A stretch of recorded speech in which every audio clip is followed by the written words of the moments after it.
just to kind of remind us that as far as addressing the appointment of committee members or creating a new committee, this is something that would typically be addressed by a new council, not prior to a new council taking place. So I boarded the boat, the old Grand Manan too. She rocked and she rolled, and my stomach did too. So my suggestion to St. Andrews would be, get that application in, I'll go to bat for it, and hopefully we can make that happen. Welcome to This Week Uncut. Here's what's making headlines in Charlotte County. I'm Nathalie Sturgeon. And I'm Vicki Hogarth.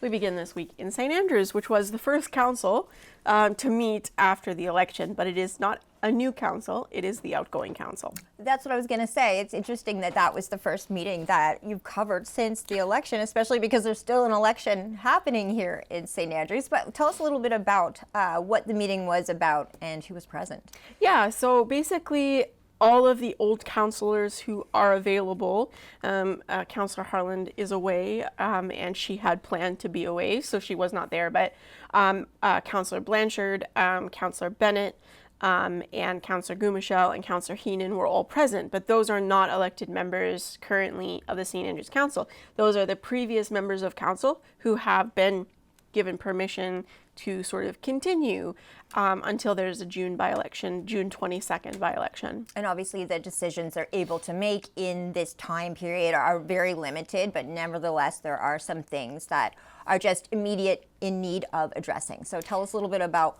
what it is that they brought to the table. Yeah, so this was a fun journey for me because this is the first time I've ever encountered a situation like this. But essentially the outgoing council is being governed by Section 56 of the Local Governance Act, which is the restrictions of the powers of council. So this is the restriction that all councils face post-election, which restricts the powers of the outgoing council. So if you think about it right now, for the purposes of just, explaining, in St. Stephen, Mayor Alan McEachern would still be the mayor because Mayor-elect Steve Bachman has not yet been sworn in. But there's not a lot that council can really do. An outgoing council can't pass, repeal, amend any bylaws. They can't enter into new agreements or contracts. They can't hire and fire employees or officers. And there's a couple of other things that they sort of just can't do during this time, but there are two exceptions. And it's open for interpretation. So in the public interest, but also of urgent need. So a critical infrastructure need, like a water supply issue or a critical infrastructure failure, something like that nature. And then if something has been passed by law previous to the general election or prior to the general election. And that's where we found ourselves on Tuesday evening, where there were a couple of things on the agenda that would have been passed by bylaw prior to the election. Okay, interesting though to think that acting Mayor Steve Neal is also Mayor-elect Steve Neal, and Councillor Harland and Councillor Weir were acclaimed, but were nevertheless from the last council too. So it will be a lot of the same people at the table in the same role. So it's interesting to see how they manage themselves through this sort of, I don't even know what to call this period of time, because it will be June 22nd that we have the election for Ward 3 here in St. Andrews. But then we have to get the swearing in. So it might not be till July that we actually see the council working at its full capacity of what it's able to do. That's right. And I have to thank CAO Spirit because I went over to him after the meeting and I said, what is Steve's actual title? Like, what do I write on the work that I'm producing? And he said, well, right now he's still acting mayor. He has not been sworn in yet. So in that instance, when we're referring to him, we are referring to him as the acting mayor of the town of St. Andrews. So we'll get into the tender process and we'll let you hear a little bit of the discussion that they had. But essentially there were two tenders, one for the Champlain Avenue water main, which was in the budget in the fall. So that budget has been discussed and voted on and passed. So one of the key things that the Department of Local Government told me was they can't exceed their allotted budget. So it might seem strange that they would be passing tenders at this point because they're an outgoing council. But both tenders that we're about to discuss, the Champlain Avenue water main and the parking lot on Queen and Princess Royal, all came in under budget. So for your reference, the Champlain Avenue water main was $627,000 in tender. The budget was $890,000, so well underneath what they would have expected. There were some finite details that they did get into and they discussed in closed session on that particular contract because it didn't meet the minimum metric score for the town and for CBCL, their contracted engineering firm.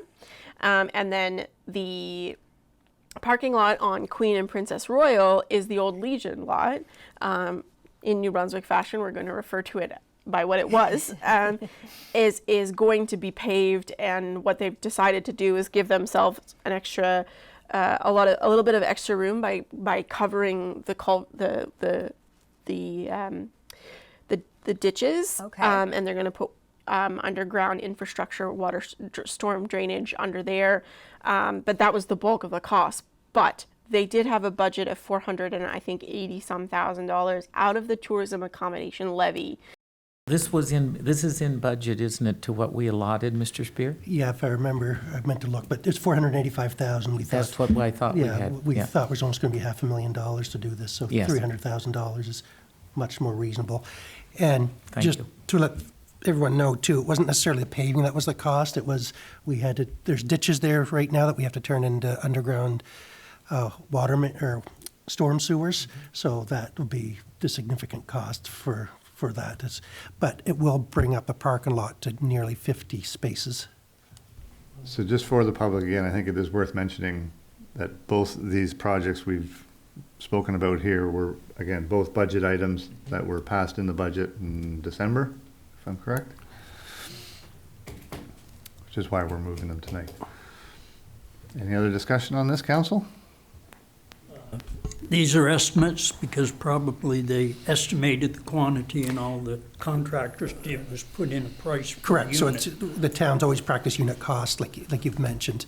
So it could be in a range. Last year we came underneath. The good news is paving's usually an easy one. Yeah. Because you're not digging down that deep and stuff. So that's usually a more reliable than, say, if you're going deep into streets for in-ground infrastructure, which you hope you know what's underneath there, but sometimes there's hidden gems after 100 years. As Councillor Heenan just mentioned, this estimate, I guess, is well under budget as well, so. It's well under budget, and just to remind that all the funding's coming out of the town portion of the tourism accommodation levy, so it's coming out of that and not borrowing or taxpayer revenue. So the tourism accommodation levy is that fee that accommodation operators charge people to stay in the town of St. Andrews. That money is distributed, I think, currently two-thirds to Explore St. Andrews, one-third to the town of St. Andrews. 2/3 for Explore the board to do marketing for the town, and then the town takes a third for, I think, tourism-related infrastructure, right? Anything Exactly. like washrooms that would be beneficial in that tourism season. Exactly, and that divide is going to change, I think, in the coming months, maybe into next tourism season. But essentially, they said $480,000 was their budget, but that was their whole budget out of the TAL for that year. But it came in at, I think, $301,000, so well below what they were expecting. So the point that they were trying to make about that particular project is that it's not going to come at the expense of the taxpayer, because it's coming out of this tourism accommodation levy, which is paid by people who visit the town. So the taxpayers will not be bearing the burden of that cost. It's that extra, for anyone's reference, it's if you're booking, let's say, at a hotel, it's an extra 3% on top of the provincial and federal sales tax. There is that tourism tax as well, and that's what is bulked up and makes these funds for both the town and Explore. Yeah, and they expect the lot to produce about 48 to 50 parking spaces, Okay.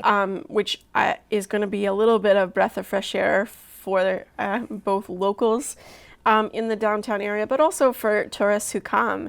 The stat that I keep referring to is that there's some 80,000 people that visit St. Andrews in the summer season, and we certainly don't have 80,000 parking spots. So we do get a lot of congestion. We do get a lot of, I won't say illegal parking, but maybe inappropriate parking in front of people's homes and blocking driveways. And so this is going to alleviate a lot of that pressure, and that's why it was a priority for the council. So those were the two tenders that they discussed and then eventually approved and voted in favor of. Okay, and since parking has been on the radar for St. Andrews for quite some time now, when can we expect, as we get closer to that July 1st day, which tends to be our biggest tourism day of the summer, when do we think this parking lot might become in use? I'm not entirely sure. I don't think it'll be this season okay. because of the extensive work that they need to do to lay that storm sewer infrastructure, right? They really need that to get that right. It's not the paving costs that is really the large portion of it. It is that storm sewer stuff. So we'll see what happens, but the project has been tendered and awarded, and so now they can get to work. Okay, well, very exciting, especially since we've had Townwide Yard Sale and Paddle Fest to already give us a preview of what busy summer season will be, and I know that a lot of the hotels for the summer months are just completely sold out. So parking, news of more parking is great news, I'm sure, to everyone. Absolutely. We're going to take a quick break, but when we come back, we're going to talk about how the town plans to move forward with wharf consultation and what federal MPs say they should do about the funding deficits. Stay with us. Just come over to Grand Manan or visit Deer Island or Campobello Island or St. Andrews in the summer. People want to get to our water. People enjoy our coast.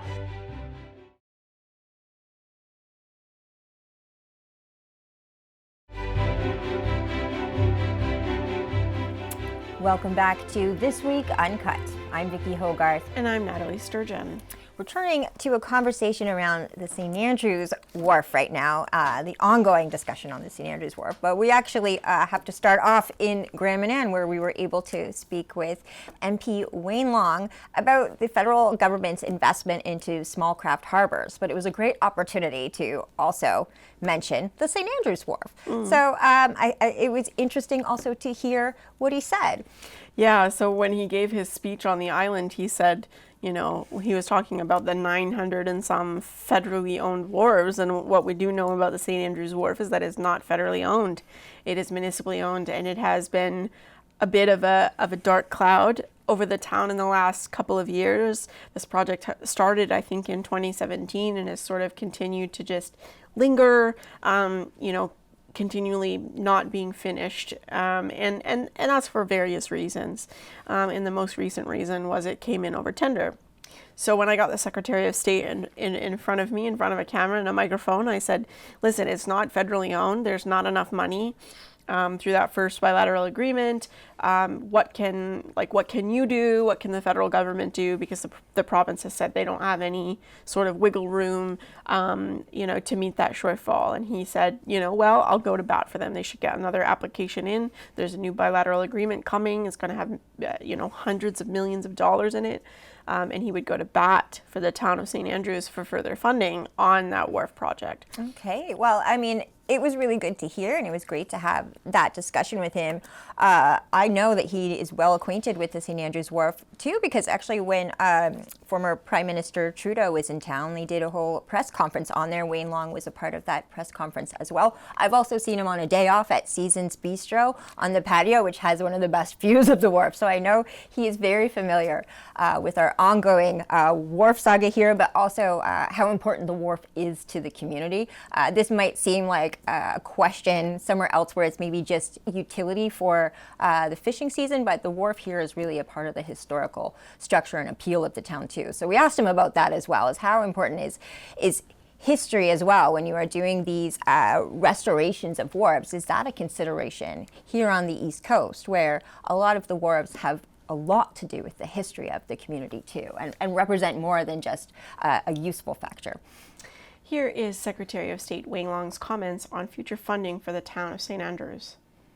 I mean, look, I'm certainly aware. I mean, I think my history with St. Andrews. I used to live there and just enjoy the town. I know there was challenges with the wharf, and I know there were challenges with what was allocated, and then there was a little bit of a go back and forth. Well, it's more than we expected.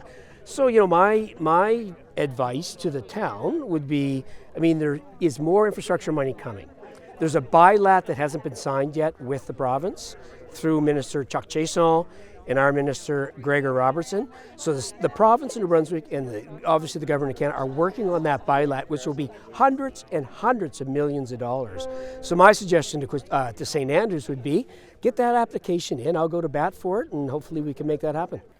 That was Secretary of State Wayne Long speaking to us on Graham and Ann about the funding for the St. Andrews Market Wharf and Market Square project. It was really positive to hear him have that response when we brought it up. I wasn't sure he would necessarily be familiar exactly with the details of the struggle to restore the wharf here. I think it's pretty clear to me, having both spoken to Secretary Long and MP Williamson, that they are aware of the project. They are aware of what's happening. They're aware of where it is and what happened. And so I think they're watching that project, and they realize that there are shortcomings in terms of the amount of money that is available for that project, but also, the cost escalation that is sort of attached to most construction projects that we're dealing with right now. What it was 2 years ago is not what it's going to be now. So it's been very clear to me that they're aware of that project and they are sort of paying attention to it.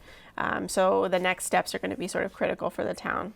You had a chance to speak to the MP for St. John, St. Croix, MP John Williamson, Conservative Member of Parliament. But again, they work together after the elections are over, especially I find in the Maritimes when we need to get a project like this done. He's going to be coming into the studio very shortly too, so we'll get an update on the couch in person and a long sit down. But you did an article for the Courier already on this topic. Really well done. Please go to our website, CHCO.TV, that's both CHCO and the Courier. Just a good reminder to read your article in full, because it is really promising about where we go next with the wharf. But what did MP Williamson say to you in response to MP Long's comments on Graham and Ann? Well, first of all, MP Williamson said he was, pleased to hear that the Liberal government and Secretary Long are willing to work with the town, and he has said that relationship between himself and Secretary of State Long is very good, and they have worked together on a number of things to achieve the best outcomes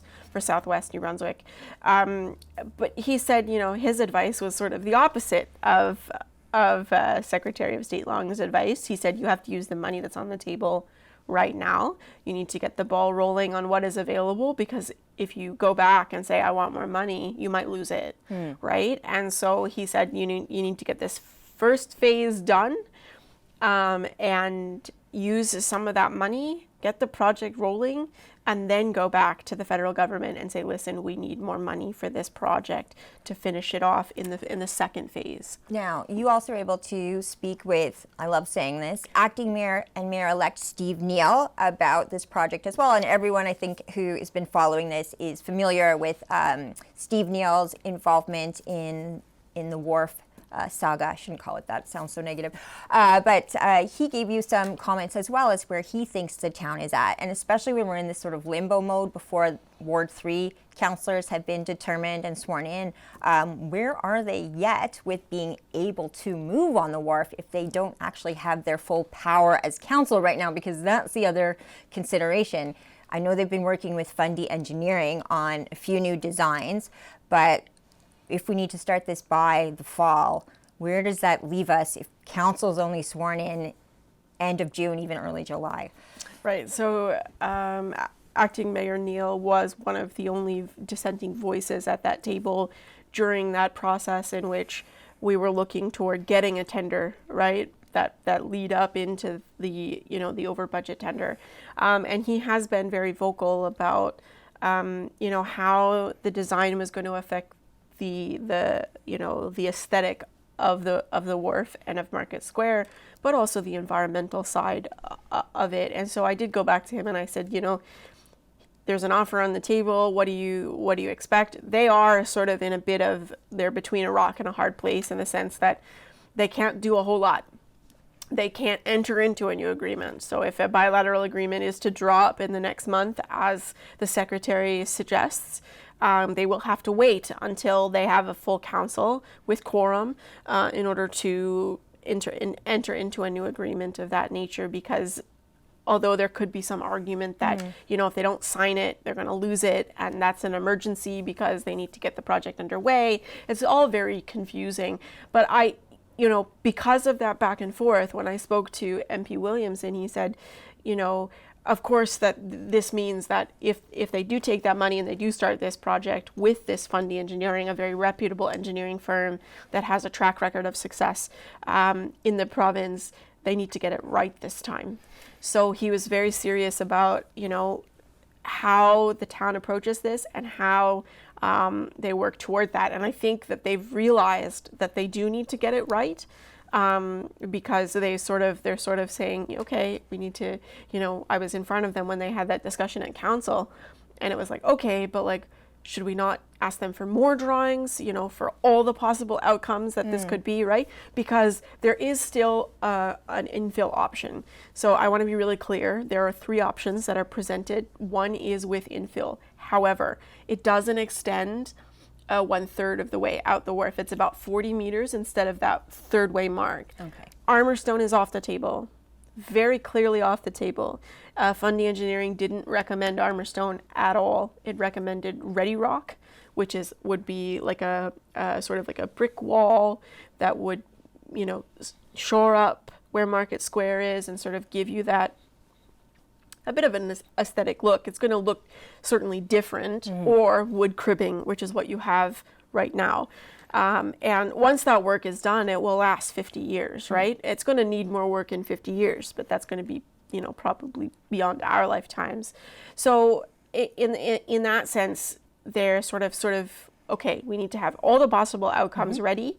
And so they've decided that they're going to move ahead with a consultation with the public. They're going to get the engineering firm to bring all of the designs that are needed to do that, one with an incline and one without, because if you recall, the original design kind of sloped forward. And so they want to make sure that that is part of a potential outcome.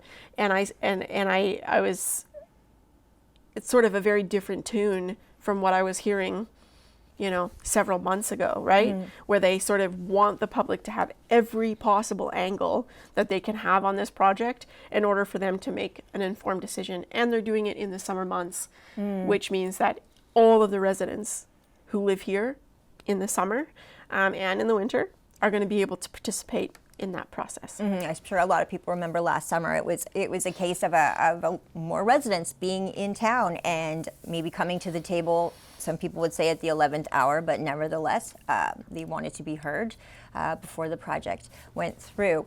When it comes to those consultations, is that something then they could do before Ward 3 councillors are sworn in? It's a great opportunity then to make this the lead thing that they take on right now, if that's a possibility. It's not really, it's not an actionable item, right? They're allowing the staff to move ahead with a consultation process so that when the new council does sit down at that table, they're in a position to look at the feedback, and then they're in a position to make a decision about how they move forward. It's not going to, in the sense that it will impact the Futures Council's decisions, is that they're just going to have the information. This council won't be able to act on them, but they will. That process will have been underway. And I do believe it'll probably be fairly close to when the June by-election does take place. And so it won't be any amount of time between when that consultation happens and when the new council will actually meet, and this will make it back onto the agenda. The wharf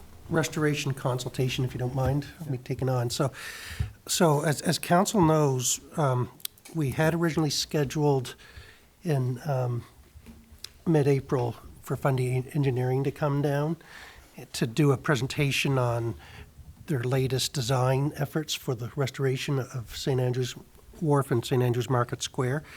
Due to some unfortunate situations, we postponed that meeting and have sat on it since.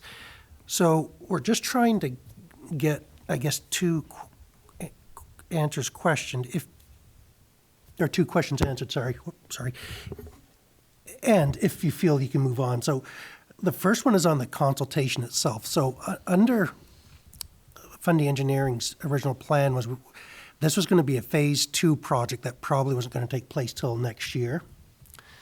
And so we don't necessarily need an answer really soon, but design takes time, especially for something like that can affect the face of the wharf and Market Square. And so and staff's thinking it might be nice to have at least the initial public consultation to introduce kind of what they've seen in the publics. Should have already had a bit of a taste because we made the funding engineering reports public, both in paper and online. But we would bring them in to show everything, give us a high-end estimates and talk about the various things we're looking at. Really, the one that's could be the most contentious, I guess, that'll have the most talk is if and how much infill we use. So for the replacement of just the approach of Market Wharf, they're suggesting like rock infill with cement and stuff that can just go along. It's a lot cheaper, a lot faster than adding in wood or steel or any of that stuff. And that was kind of a solution we've had for a few years now on that part.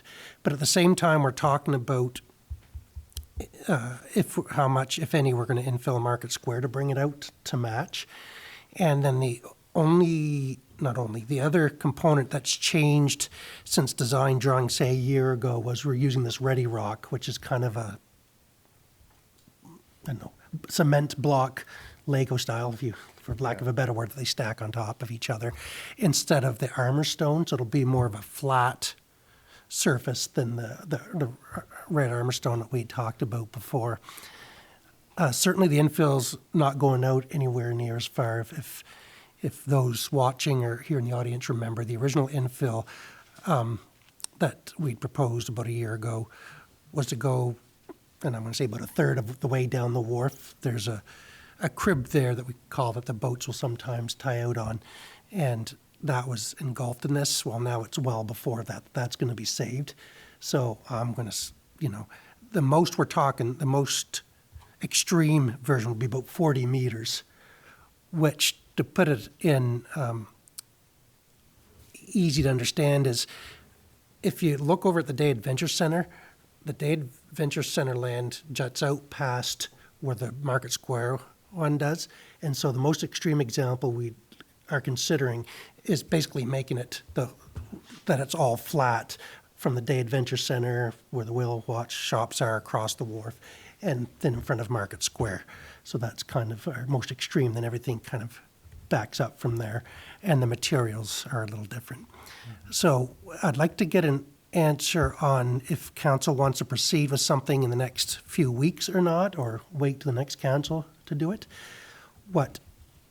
Again, the next council, especially the candidacy, closes in another week or so, a little over, next Friday, I think. And so the candidates will be declared, and I'm sure they'll be interested to come anyway to see what people are saying. And then, again, it's just an introduction to the concept to begin discussions in the community. And then it won't be till budget time that council kind of should make a decision so we can plan for it for 2027. So that's our first question. The next one is, under our current program with RDC, we could do the steel piles this year. If you remember, Fund Engineering had concerns about the quality of the steel piles at the end of the wharf and the pier head. And that's eligible under our current project. And so if we're going to do that this fall, we probably should give Fund Engineering the word to start the process of design and engineer and get that out, because you'd probably want it out in a decision awarded by council in August so it can be done over this fall. Would push it off just as late as we can. The only thing that we have to remember is it's a outside inner liner that has concrete poured in it, so it's going to be a little bit dependent on the weather, but we can discuss with them how much that is, that they might have a higher tolerance than, say, building concrete. That I'm not sure. So I just wanted to see if council is okay with us starting the design and process to continue with the pier head restoration, and then get some feedback on the consultation so we can start to advertise and get input from the community. So thank you for that, Mr. Spear. I guess my first question would be, have we spoken to Fund Engineering again? Do they have any idea of a timeline when they might be available?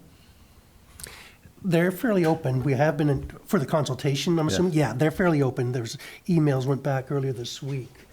I think they'd probably need 2 or 3 weeks, and I think they said Wednesday nights were pretty good for them. So there's a team of 3, so at least 2 of them could be ready. This time of year isn't as busy in the nights. It's more on the ground building than design for engineering firms. So they're wide open. We'd probably want 3 to 4 weeks, though, for proper advertising. Yeah. Which then I know then you get into late June, Canada Day, blah, blah, blah, but maybe something in mid-July. Maybe, then you have your seasonal residents here as well. Don't have to worry about snowstorms and all of that such. I'm open to any suggestions. By that point, we'll have the new council sworn in too. But with today's date being the 19th, if you gave us word tonight, we could probably have it like the 3rd week of June and still have plenty of time to get the advertising out into people's hands, if you're open to that too. So it's at council's decision on what you'd like us to do. Councillor Weir. Yeah, just a couple comments on the encapsulation of the piles. I think they were talking about only doing the scour points, not the entire pile. And I guess that works, but I always like to do the entire pile. But the other thing is I don't know if the public's fully aware that they're still talking about an incline as you go out, or a decline as you go out the wharf. That would be one of the options, yeah, they'd be presenting at the public consultation. And just to complicate things a little bit, so the incline decline was part of the original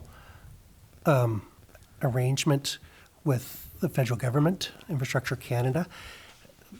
They've changed their tune a little bit, no guarantees, but if we decide that instead of trying to raise the wharf, we just want to make it completely weather resistant, that it'll withstand things, they may be open to that. But if council needs us to give us a decision, that'll give us time to ask for a scope change and see what the reply is to that. Yeah, they had indicated in that last meeting, I remember that, again, as far as climate change resiliency, again, the repairs to the wharf would make it resilient to sea level rise, storms. So in that case, the raising of it wasn't necessary for the funding. I'd say that's to be determined, but they're open to other suggestions than they were when it was originally awarded a few years ago. Yeah, and they Yep. They gave us kind of that roundabout answer, but yes. Yeah. It's not a guarantee, but I think they're more open than they were originally when it was awarded. Right, okay. So what is your feeling, council? Do we want to go ahead? Thank you. I would be for getting the public input as soon as possible, and simply because the fact is, by the time that we wait, it could be mid-August before we could zing it together. Because if we have 2 weeks after June the 22nd for voting recount, and then the swearing in of council could be the end of third week, couldn't it, of July, possibly? And then you have to get council together and you have to make the decision then. Whereas if we get this step out of the way, I don't mean out of the way, but if we get the step done, then it's one less that would have to be done. And I just feel that we've sat on this now for 5 years and we should just continue on. I mean, it's not making any commitment, it's just making a presentation to the public, and I think it's vital. You know, even from a resident's point of view, I mean, we really know that this is not really that safe when you have people that have to move their trucks off because they're scared. I mean, this is important. This is a public safety issue, and so I'd be for getting it set up. Thank you. Okay, thank you for that. Councillor Weir? Yes, I guess I'm in favor also of getting it out before the public so that they can see what we're talking about. But at the same time, I want to make sure that we do at least have a preliminary decision on whether the wharf is going to have a decline to it as it goes out. My recollection is that received some negative feedback the last time. So, you know, at least get our ducks in a row, have a public consultation, see what the reaction is. Sooner the better, get that reaction. And I think once we start getting closer to choosing a design, again, we can reach out with the funding partners and have that conversation again as to, once we have a plan, if that requires that change of scope, will that still qualify for the funding? Yeah, and do a short counsel, because I did have this discussion. We can still proceed with the steel, Yeah. and they are okay with that regardless of what we do at the front, and so we'll be reimbursed. So we still have some time, but it'd be good to get it going, because the federal government, things take time to get answers, so it'd be good to work that through. So I think it's a proactive step. I think they sort of have to get this running. I want to note that the important thing that is going to happen is the work for the pier head is going to go ahead because that needs to be done this year. The engineering firm was very clear that the steel piles in that area are severely compromised, and so that work will move ahead this year. Okay, and just a note for the viewers at home too, we will be doing, once the nominations are closed for Ward 3, we will be doing another Meet the Candidates, this time just for Ward 3 in St. Andrews. So you will get a chance to hear from the councillor candidates, hear their point of view on a number of topics. We'll do it the broadcast way, which is very strict, same questions for everyone, same amount of time, but it's a great way to make people know who they are going to the polls for. Yes, and we will be doing our Courier profiles as well. I did reach out to the candidates who had their names entered during the previous nomination period, and I said, listen, we'll reoffer you another opportunity at that point to do this again, and adjust your answers in case anything has changed in that time. So we will be doing that as well. I think you and I look at Elections NB website the way some people look for Oscar nominations. You refresh it in the morning. So interesting to note, and I won't say names for fairness' sake, but watching Elections New Brunswick's webpage and the candidates come in, we're already seeing that there's new faces that weren't in the race last time. So it'll be fun to see how many candidates come forward and how many people we have to bring into the studio. And that really does show you that, a candidate unfortunately dying does change the race. It does, because there are names that are going to be on the ballot that wouldn't have been on the ballot the last time around, and that's why Elections New Brunswick canceled that race, because it does change it. So it's sort of very important to realize that they didn't do that because they want another election. They did that because there's a inherent need to have fairness built into the system. It's very cool, I think, sometimes too, though, to be in a position like we are, like the people in the provincial government are, Elections NB, to have these moments where we all have to go back to the rule books. And so what do we do? Because there was many hours of confusion to find out what would be the next step for St. Andrews. So it's interesting to see that these Elections Act are so detailed that there really is a path forward. I'm going to age myself by saying this, but I was 1 year old the last time a candidate died during after the close of nominations, but before a general election. So it's been a long time, about 31 years since that's happened. So yeah, you had to go back and look at the rule book, and you had to sort of go, okay, this is how we deal with this. And it happened in two separate jurisdictions. So this has certainly been a different election for Elections New Brunswick, and now we know the process, and so we're going to follow it. All right. Well, I'm looking forward to those council candidate interviews. We're going to take a quick break, but when we come back, Vicki and Patrick go to Campobello Island for Bernie's 100th birthday. I wouldn't want to change my life. I'm happy as can be. And I'm glad I chose to live my life on Campobello by the sea.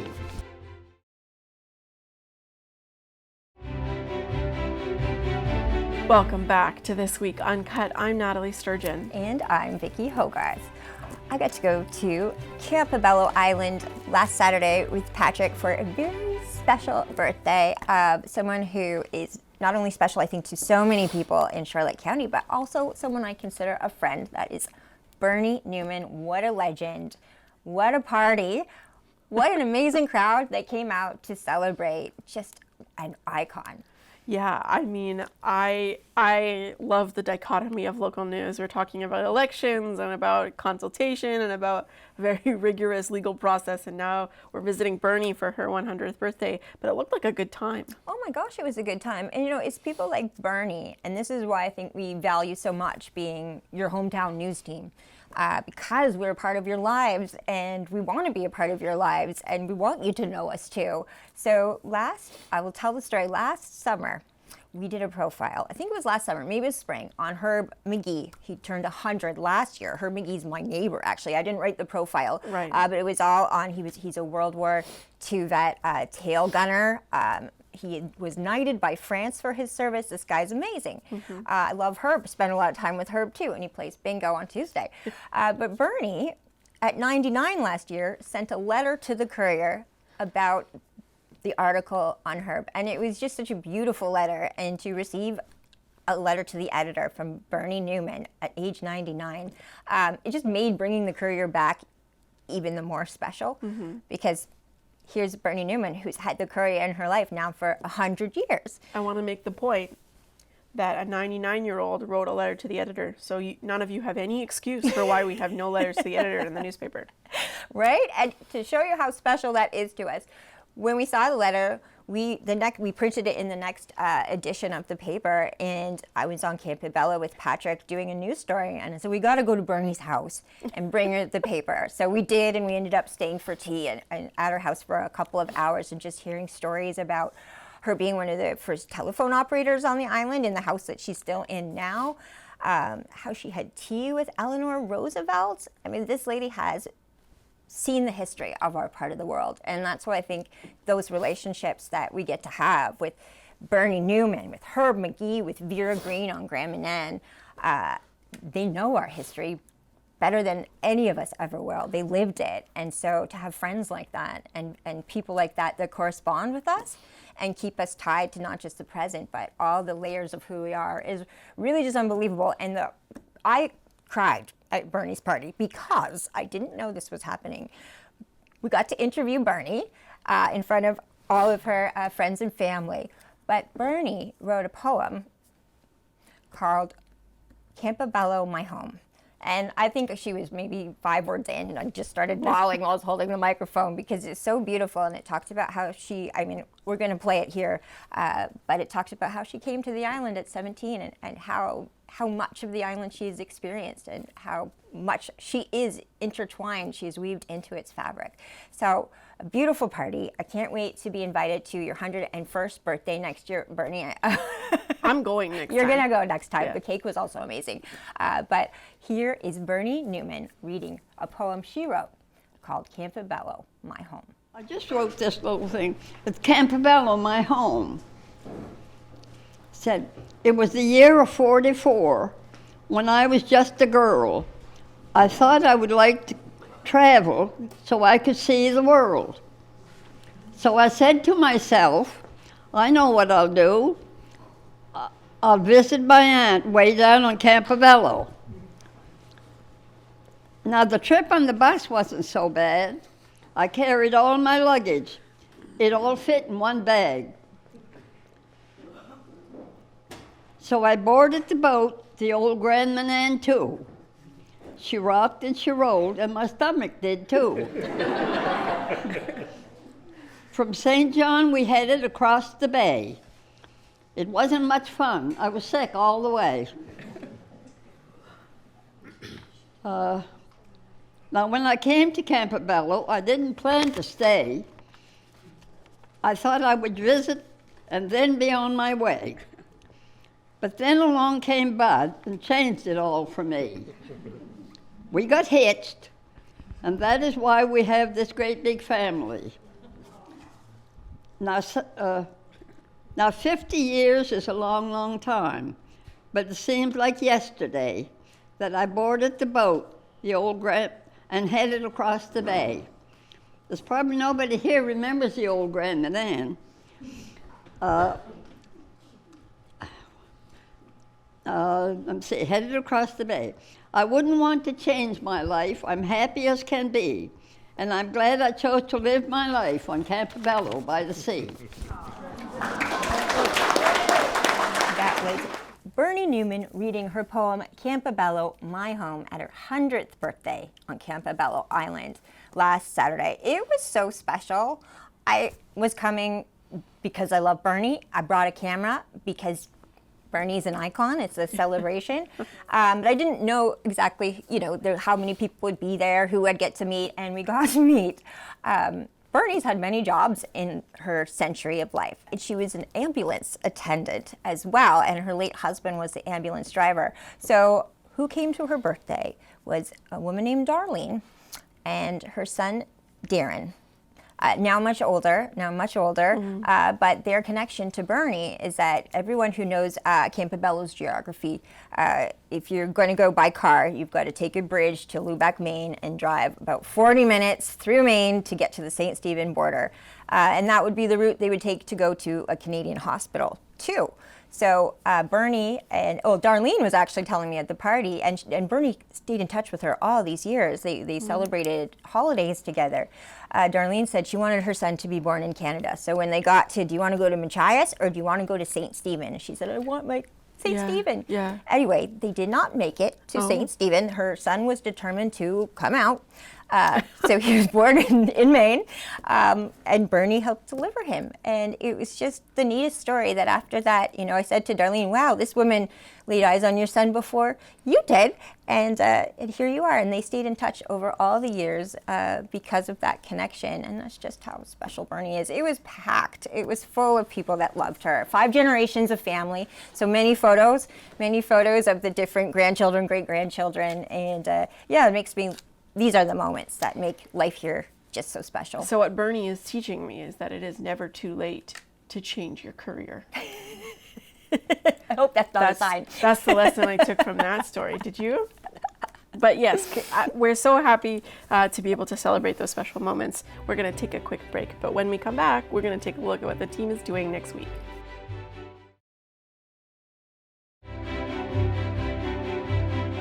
Welcome back to This Week Uncut. I'm Vicki Hogarth. And I'm Nathalie Sturgeon. Looking ahead.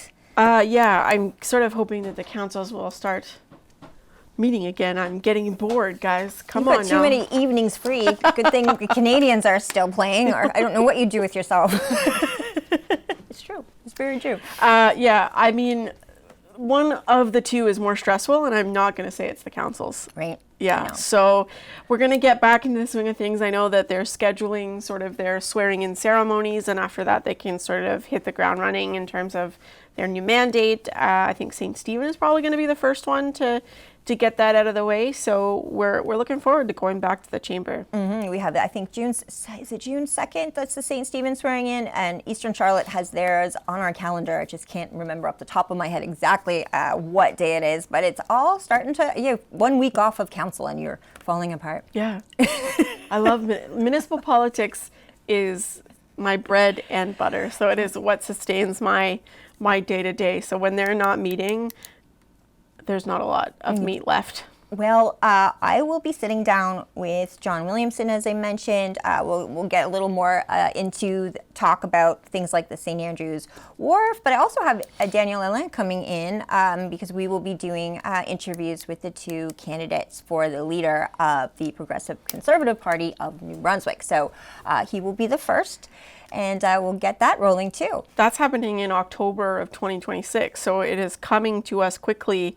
And this is going to be a big moment for the party, for the Progressive Conservative Party of New Brunswick, following that very, significant defeat to the Holt government. And up until now, the interim leader has been Glenn Savoie, who said he's not interested in maintaining the leadership of the party. There is one other candidate, Don Monahan, who has put his name forward, and so we will be getting Don to come in and do an interview as well. But this is going to be a pivotal point. Whoever is ended up chosen by the party membership is going to decide the future of that party and whether or not they can bring themselves back into power, whether or not they can reestablish themselves on on the provincial stage because they lost a lot of ground in a lot of areas where we didn't expect them to lose it. And you and I have done up our questions because of broadcast regulations. We have to ask the same questions to each candidate and provide the same amount of time. But I think looking over the questions that we did prepare, I think those will really help people decide which way they want to lean based on how each candidate answers each question. And it really is a lot about like, where is the direction of the future for the party? Where do they see things going? So absolutely, and they've got a lot of ground to cover, really, and I think it'll be an interesting choice. I'm really looking forward to the convention. I'm looking forward to seeing how that turns out. Well, I hope that you get to watch a couple hockey games before then. I keep cheering for the Canadians, and we'll get you right back into those council meetings very soon. And it is also worth mentioning that only one of the two candidates that have put their name forward has a seat in the House. So if you'll remember, when Susan Holt was elected leader of the Liberal Party, she did not have a seat in the House. So she would participate in scrums and she would be around the Legislative Assembly, she would watch, but she could not participate in the actual question period or any debate or any committees. So Daniel Alain is the only candidate not currently sitting in the Legislative Assembly. So we'll see how that plays out for him. It's possible, there's precedent, so we'll see what happens. Yeah, because that was, I mean, just to go over that quickly, Susan Holt, her first seat was actually in a by-election in Bathurst. That's right. That's how they get a seat usually, is that when they wait for a by-election, but it could be anywhere. It's not necessarily the place you live. That's right. And unlike in municipal politics, you have to live in the ward that you represent. You can't live, for example, Ward 3 is St. Andrews proper. You can't live in Bayside and represent the town of St. Andrews, but in provincial politics and federal politics, you don't need to live in the riding you represent. Sometimes that works to your disadvantage, but if you'll note, the leader of the Conservative Party of Canada does not live in Battle River Crowfoot, but he does represent them in the House of Commons. Another good example of how that works. Another great example, right? The leader of the opposition was not reelected, and so for a period of time he was not in the House of Commons. So it is possible, and there is precedent. So I'm interested to see how that works. Yeah, and we'll talk to MP Williamson too about how it's going federally as well. It'll be interesting to get his perspective on their leadership as it takes a new chapter. Thanks for watching this week Uncut. I'm Nathalie Sturgeon. And I'm Vicki Hogarth. We'll see you next week.